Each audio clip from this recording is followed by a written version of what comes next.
ख्वाब में कुत्तों को देखना ये किस चीज की अलामत हो सकती है?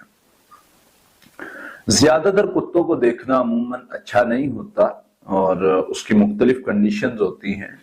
लेकिन बसा औकात यानी ख्वाब इस किस्म का होता है, उसकी नौयत इस किस्म की होती है कि वो आपके लिए अच्छा होता है। फॉर एग्जाम्पल, इंसान देखता है ख्वाब में कि कोई चीज उसके पीछे लगी हुई है, कोई कुत्ता उसके पीछे लगा हुआ है, उसको काट रहा है, तो ये अमूमन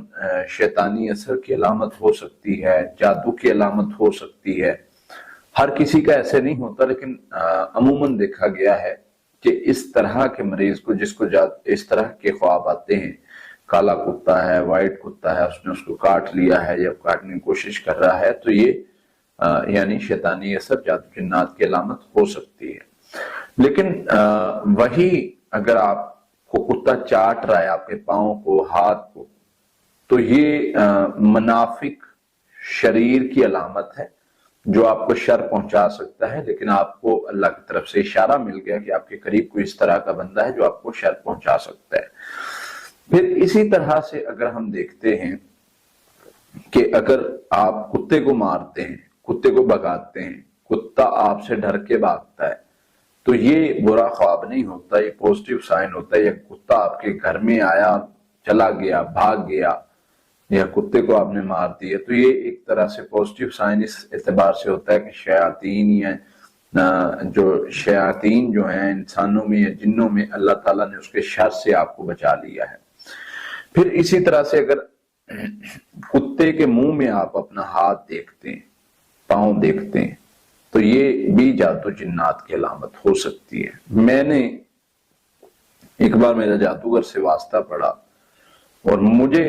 चूंकि मरीज की कंडीशन ऐसी थी कि मैं समझ नहीं पा रहा था कि इसको मसला क्या है। समझ में इसलिए नहीं पा रहा था क्योंकि ना तो पढ़ाई में मरीज की कोई कंडीशन चेंज होती थी, ना उसके बाद कोई मरीज की कंडीशन चेंज होती थी। तो उस पर हमने जब देखा, चेक किया, रुकिया किया, उसका हल किया, इलाज किया, तो देखा हमने कि उस दौरान मैं पढ़ाई भी करता था, दुआ भी करता था कि या अल्लाह इस पेशेंट का क्या मसला है मुझे दिखा। तो मैंने तब देखा था कि मेरा हाथ यानी कुत्ते के मुंह में है जब मैं उसके इलाज, और फिर जादूगर से उससे बड़ी देर हमारा मुकाबला भी चलता रहा, वो मामला बड़े हुए और फिर अल्लाह ताला ने उसको शिकस्त दी और उसके शर से हमें महफूज किया।